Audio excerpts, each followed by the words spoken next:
sea notorio a todos vosotros y a todo el pueblo de Israel que en el nombre de Jesucristo de Nazaret, a quien vosotros crucificasteis y a quien Dios resucitó de los muertos, por él este hombre está en vuestra presencia sano. Este Jesús es la piedra reprobada por vosotros, los edificadores, la cual ha venido a ser cabeza del ángulo. Y en ninguno otro hay salvación, porque no hay otro nombre bajo el cielo dado a los hombres en que podamos ser salvos. Entonces, viendo el denuedo de Pedro y de Juan, y sabiendo que eran hombres sin letras y del vulgo, se maravillaban y le reconocían que habían estado con Jesús. Y viendo al hombre que había sido sanado, que estaba en pie con ellos, no podían decir nada en contra. Entonces les ordenaron que saliesen del concilio y conferenciaban entre sí diciendo: ¿qué haremos con estos hombres?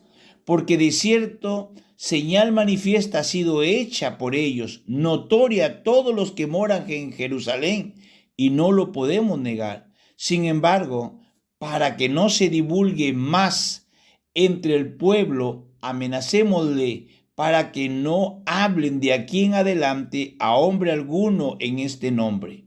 Y hallándolos, les intimaron en que en ninguna manera hablasen ni enseñasen en el nombre de Jesús. Mas Pedro y Juan, respondiendo, diciéndoles: juzgad si es justo delante de Dios obedecer a vosotros antes que a Dios, porque no podemos dejar de decir lo que hemos visto y oído. Ellos entonces les amenazaron y les soltaron, no hallando ningún modo de castigarles por causa del pueblo, porque todos glorificaban a Dios por lo que se había hecho, ya que el hombre en quien se había hecho este milagro de sanidad tenía más de 40 años. Amén. La gloria sea al Señor. Damos gracias al Señor por cada uno de ustedes, amados amigos, trayendo a memoria de vosotros en nuestras oraciones, para que sus vidas caminen bajo la voluntad de Dios. Hoy día nos corresponde el estudio en el libro de Hechos, capítulo 4, del versículo 10 al 22. Iniciamos. Este Jesús es la piedra rechazada por vosotros, los edificadores, la cual ha venido a ser cabeza del ángulo. Pedro destacó dos cosas en cuanto al Señor Jesús. La primera, que fue crucificado y que resucitó de los muertos. Y la segunda, que Jesucristo era la piedra, la roca. En Mateo 16:18 vemos que Jesús había dicho: sobre esta roca edificaré mi iglesia. Ahora, ¿quién era la roca? La roca era Cristo mismo. Observemos que Pedro dijo: este Jesús es la piedra.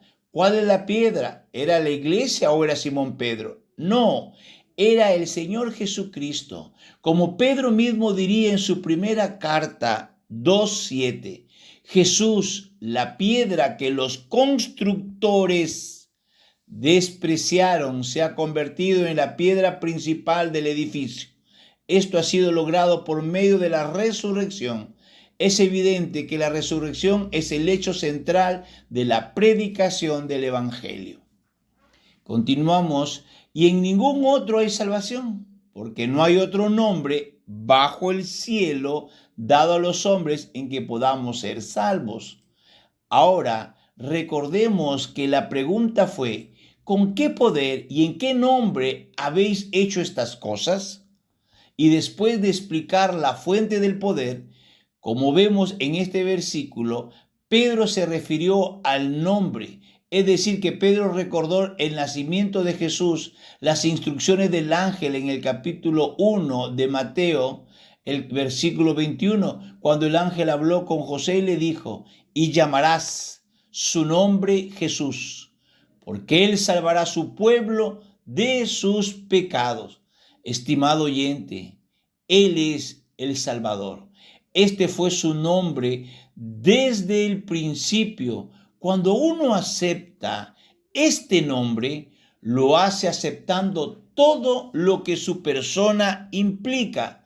Y Pedro dejó en claro, y nosotros queremos dejarlo en claro también, y enfatizar el hecho de que cuando usted, estimado oyente, acude a Jesucristo, usted viene a Él para salvación.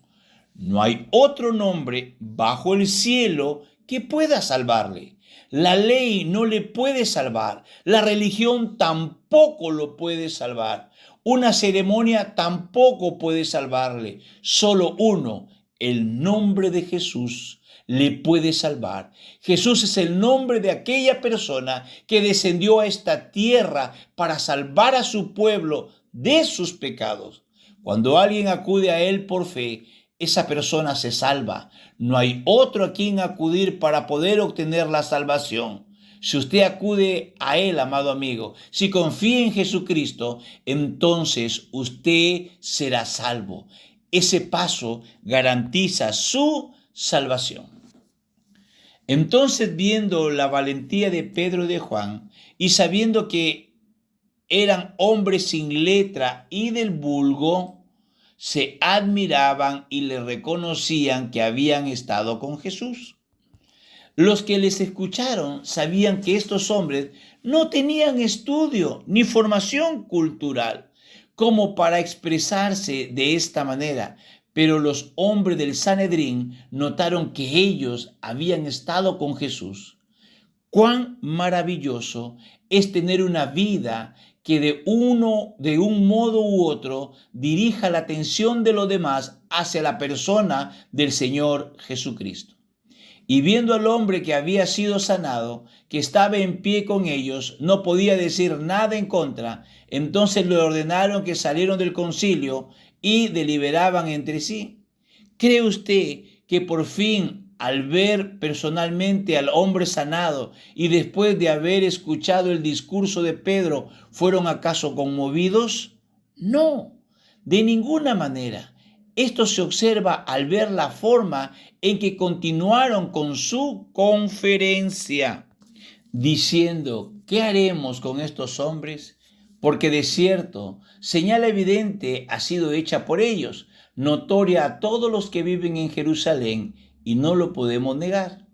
Ni aun los saduceos de aquel entonces pudieron negar que un milagro había sido hecho en aquel hombre enfermo. Hay muchas personas en la actualidad que dicen que si tan solo les fuera posible presenciar un milagro, entonces creerían. Pero eso no es verdad. Esta multitud aquí en el capítulo 4 de Hechos había visto un milagro, lo reconoció, pero no creyó. Y usted y yo, estimado oyente, tenemos la misma naturaleza humana que tenían aquella gente. El problema aquí no pertenece al área de la mente, es un problema de la voluntad y el corazón. Es el corazón lo que es por naturaleza perverso. La incredulidad, es decir, la dificultad para creer, no proviene de la falta de evidencia. El problema radica en la condición del corazón humano, que tiene la culpa de que no tengamos suficiente fe.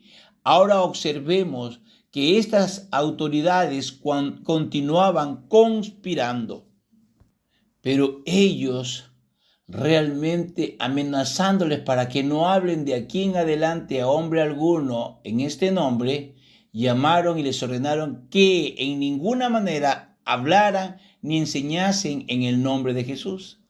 Pero Pedro y Juan respondiendo y diciéndole: juzgad si es justo delante de Dios obedecer a vosotros antes que a Dios, porque no podemos dejar de decir lo que hemos visto y oído.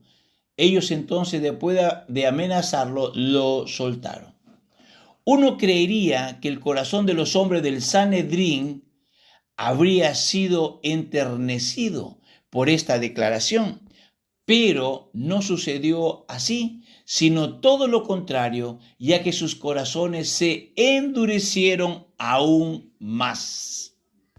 Estimado oyente, queremos confrontarte con una pregunta.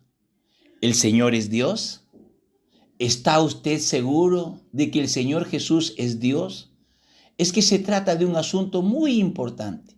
Esta falta de seguridad caracteriza hoy a muchos que pretenden aceptar una especie de cristianismo a la carta. Se trata de no desentonar con el ambiente general, que acepta un cristianismo light, libre de todo compromiso con la fe bíblica, que tolera incluso y promueve una actitud de duda permanente ante las afirmaciones realmente de las Sagradas Escrituras y lo rechaza. Por lo tanto, tenga un corazón recto delante del Señor.